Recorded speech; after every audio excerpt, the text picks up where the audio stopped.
You know, Yeah, like what's going on? I pay attention. You know what? I went live, so we might as well kick it off. This is Zenobia Parks.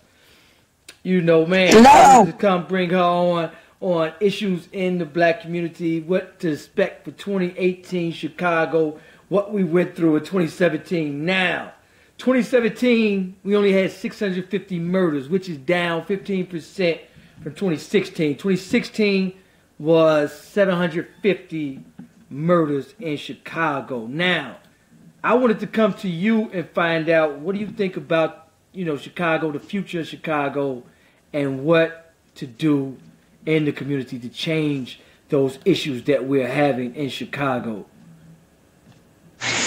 Well, Donald, thank you so much for this opportunity to come onto your platform and talk about some of the issues that are plaguing our community. Now, I'm not going to get on here and say that I have all the answers to crime or to why people are getting hurt and why we're having so many murders, but I will say that we do have to start making our voices and our presence known to where we come from. I am just one voice. I'm just one person that can go and sit in the meetings. I need my other friends and families and other people from communities and the parents to start attending the meetings. Right. If there's something in the meetings that people aren't understanding, then as a community, we need to be able to come together and ask those questions so everyone is clear as to what is going on. There's a lot of changes. There's a lot of things that's going on in our political climate, in our culture, in our society as a whole. Our young men are still dying, and it's 2018. We can do something about that by providing opportunities to give those kids something to do, to give them motivation that they can be better, greater than what we are, to give them the tool sets, the knowledge. Because college ain't for everybody. I want to state that first. College is not for everybody, but everyone must be able to have a skill set in order to do something in this world. And if we think like that, by providing opportunities for our young people, we can get them off the streets and doing more things to give back to the community than going back in a negative way. That's what I'm saying. You know what? A lot of people got to understand, you got to get involved in the community. Go to the community meetings, find out what they plan to do to better your community and how you can help out as a citizen in your community, because you're right, it is a state of emergency here and in the black communities that, and we got to get involved. And a lot of people talk about it, but they don't go to the village meetings, find out where your tax dollars is going, find out about the businesses in the community. So we must do more to better our communities, and I'm glad that you mentioned that, because and the reason why I wanted to have you on is because you are involved in the community. Well, at least I'm trying to be. I am trying to do my part as a one person, as a mother, as an advocate, as a parent of a special needs child. There are so many things that we are still learning, that I am still learning, that I need to be able to pass on to the next generation, the younger generation. Again, I cannot stress the importance of going to the meetings and knowing your government. How does your government work? They didn't just happen to get elected just on one particular day. Some people have had to get out there, win the vote, and do something. Hold them accountable for their job descriptions, for those positions that we have elected them to do. What are they supposed to do? If you don't know, we have so many books. Go to the library. Call your congressman. There is no reason that a person like myself can get more information about my community that I have been away from raising my family on Google. I should be able to go to the town meeting or to the town hall center and be able to speak to a person to get the information that I need. If there's something going on with street lights, infrastructure, this, that, other, and the third in the community, Because in the state of Illinois, I can speak on the state of Illinois and where we're from, our town is an LLC, which means we're a business. So we must run and operate as such. We need to hire and put people in position who understands that running a town means that it is running a town, and the business and the operations of that town rely on just a handful of people. So those people have to be your voice. You have to vet those people. We can't come back 20 years later and be like, what y'all shoulda, coulda, woulda have done. It's too late for that. And that's what I tell people. I stepped out of my house one day and seen everybody else outside the community cutting grass and getting money from the community. And so I went to the village meeting and said, why are y'all hiring outside the community? It's too many people inside the black community unemployed. You guys need to be hiring strictly from the community. I don't want to see our young brothers, and since they don't have a job, they have to rob our houses. And then when they sell drugs and kill somebody, now our property value go down. And so now the property value is garbage. No businesses want to come because it's too much violence. We need to spend in your community. Build by, invest in your community. And you need to find out who contracts are given to. It should never go outside the community. If they got money to spend, if they got jobs available, if they let businesses come into your community, those businesses need to be hire your people from the community. That's exactly right. And that's another one of that what makes our situation where we're from, Donald, such a unique situation, because we do have big box businesses within the borders of our town. So legislatively or as a community, as a legislative body, then yes, they were supposed to speak on our behalf and make sure that our young people were hired when they came into our town. We need to make sure that they reinvest those dollars into the community to which their businesses are at. They are making a business profit off of being in our community. There's a responsibility of that business owner to give back to that said community, so we do not continue to look the way that we do. As they build and continue to grow year after year and file taxes and get gas tax or whatever, because the only thing we have in our community is gas stations and gas stations. We don't even own those. And we don't even own those. Exactly. So now we got to go out and get people together who understand business. That's another part of the problem. You have to go and have people who understand business, not those who go work for somebody every day and collect a check, and I'm not judging. But we need those executives to want to come back and volunteer and give back that knowledge on operational side. We need to figure out where the money is being spent so we can employ from the pool of people who live in our town, because there's no reason that we do not have and hire from within with a university in our community. We even educate from within our own community, but we don't hire from within our own community. Right. Those are things that we got to work on. We're not going to complain about it. These are just issues that we're bringing up. Yes, the pipeline of jobs do not flow back into our town the way that it should be for us to be nestled in such a great spot in Will County.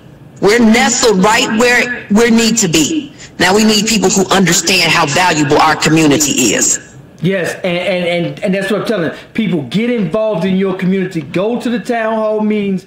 Find out from your mayor or whatever, your elected official, what they plan to do to get us out of this economic disaster. And why are you guys letting money, let other businesses come into your community, don't hire for the community, take all of your jobs, take all of your money from your community while your community is in such ruins, while your property values, we got everybody else cutting the grass except us. Makes no sense. Right. And there's an action plan, and I hope that I'll be able to come with an action plan on how do we get those young people to do those jobs. We just got to organize and get together and continue to think positive, because negative gets us nowhere. And there's a collective group of people who want to create change, and now we just got to come to the table with all these ideas and start making things happen, and just have the support of the board and just be a partner. We come from a generation of yes we can, and teamwork make the dream work. Right. Let's go back to those same ideals and go back and save our community. And I thank you so much today, Donald, for this opportunity and this time today to speak with you. Absolutely, because you know what? We are in a state of emergency. As you know, 2017, 650 murders, but that's still double Chicago, New York and California. However, it's down 15%. We had 750 in 2016. And part of this is because economically, these young brothers don't have any jobs. And see, a lot of people act like it's not their problem, but yes, it is your problem, because people say, if I go to Orland Park, I save money. But if somebody in your community kills somebody, your property value goes down $50,000. So now you're upside down in your house. Now businesses leave, and now you're paying, and then your insurance goes up. So you're gonna pay for it. So why not shop at the businesses in your community, create a business, and this is the time now more than ever that anybody in the black community needs to start a business, and start a business now. Promote it and support each other like everybody else. You go to Chinatown, you would never be able to start a business in Chinatown if you're black, or anybody else. Greektown, Italians, everybody. Except us. African Americans are the only ones that spend 98% of their money outside of their community. Well, and that's because we're targeted to depreciate our land as well. That's a major point of this with gerrymandering and gentrification and all those other big words that say we're moving boundaries and borders, and how we're going to split the property taxes. Changes each time we go to the voting booth. If our communities aren't paying attention to tax rises and where the school districts are going to be placed, that's where our money is. That's where we make our biggest difference. And we're not there. We're not present. Again, I cannot stress the importance of making sure that you get up and go to the meetings and hear what your elected officials are saying and speaking on your behalf, and how they're spending your tax dollars. Because at the end of the day, you elect those people to spend your tax dollars. Your tax dollars. And you will be blown away, just like me and you've seen. Most of our tax dollars are not even coming back to our own community. A lot of our tax dollars, they're not. The businesses in the community are not required to hire from the community. How do we let that happen? And we let that happen because we're not involved in the community meetings that are going on. We just miss them. And well, another stereotype, sorry to cut you off, that stereotype that we have in our community is the renters versus homeowners. Mm-hmm. If I have to sit through another meeting about they don't care about the community because they don't own the house there, mm-hmm. but our children live there, we're shopping at the same shopping malls as you, and everything else is shared. But that mentality that we're not equal partners, when it comes down to how the taxes are spent, is dividing us as a community, is dividing us as a culture. It's really just dividing us, and I can't really say why or not. I'm just watching it. I am a renter. Most people, young women or single women, are renters with children. What are they to do? Go be on aid, be on public assistance. What are those solutions? What are those plans? We talk about the complaints all day, but I'm really not seeing much. How do we address the solutions? Being an African American woman going through it right now, it's really hard.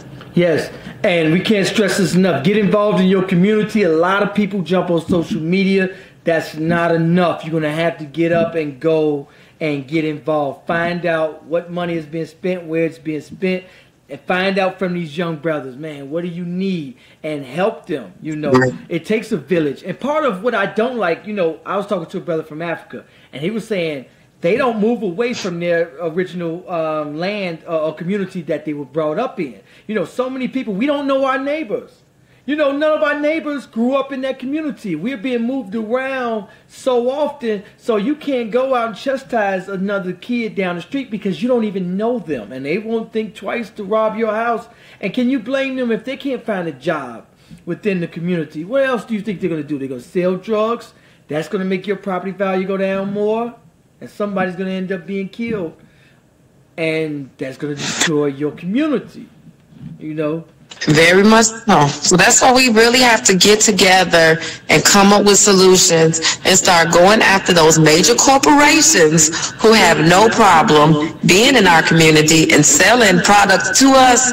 But we have to be able to get together and ask them to give it back at the end of the day. Absolutely, because everybody is profiting billions off of our labor, off of our dollars. We are the only people who are not seeing a return on our investment. And that's part of the reason we're not involved in our communities. I think somebody said, Dr. Umar Johnson was saying, we're the only people that participate in our own demise.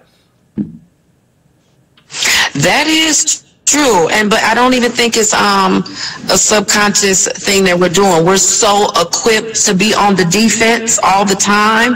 Since we first came to the Americas, we've been on the defense, and we passed that down from generation to generation, like we have something to prove, or we can't do this, or we're so defeated from the beginning versus rallying together, locking arms, getting on one knee, hugging each other, and saying that, yes, we can do this, and we can do this together. We have to go back and old school all day on love, peace, and soul for your fellow man. Absolutely. We just got to go back to old school values, and then we will be able to see the milk and honey. Absolutely, absolutely. I mean, but economics is key. I can't stress this enough. Anywhere where there's poverty, there's violence. Any thriving black community, there's no violence. There's a direct link. And one of the reasons how we get out of that, and we also got to hold our elected officials accountable. So many times do we elect officials, we don't pay attention to what they're doing, and they do something so crooked, and they get away with it. They take your tax dollars, buy them a Bentley, a mansion, and you're not even paying attention to where all your tax dollars is just being sucked up. And they walk off with your tax dollars because you're not paying attention. We're not. Yes, and that is the double-edged sword, is the we have not been paying attention part, and holding ourselves accountable for the we have not been paying attention part. And now let's pay attention and hold them accountable. That's all we can do moving forward in 2018. We can talk about the past all day on what had happened and who didn't do what. Now we know better, we do better. We know what had happened. Now let's fix it. Let's get everybody in the line, and we got to work together. Because if one person does not want to work with the collective group, then nothing's going to get done. We're going to still be stuck and stagnant. We all got to be walking to the same beat. We all got to be walking to the same beat, and hold those elected officials accountable and let them know we're watching you.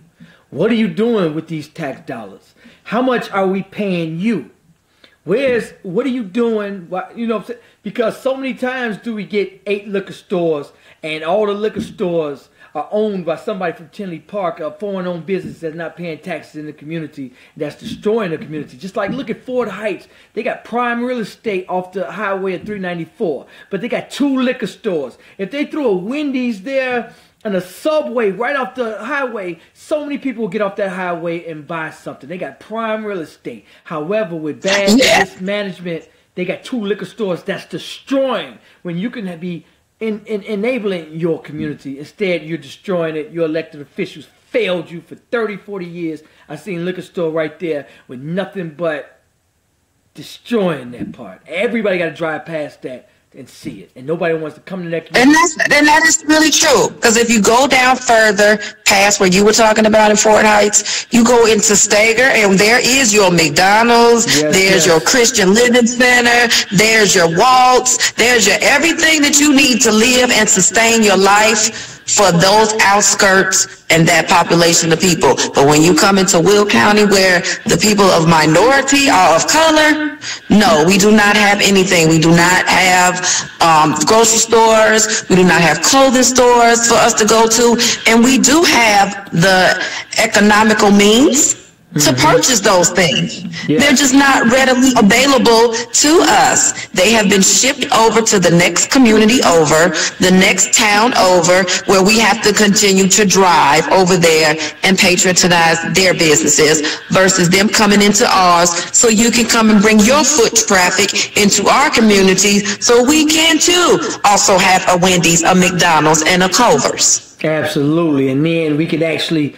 let our children have jobs, fund our communities, fund our school systems, because now, and once you fail your school, once you fail in high school, you go straight to jail, or, so you must get them when they're young. You must catch these kids and hold these elected officials accountable. What are you doing with this tax dollars? And that's something we're not doing, because we're not involved in the community, as we kept saying.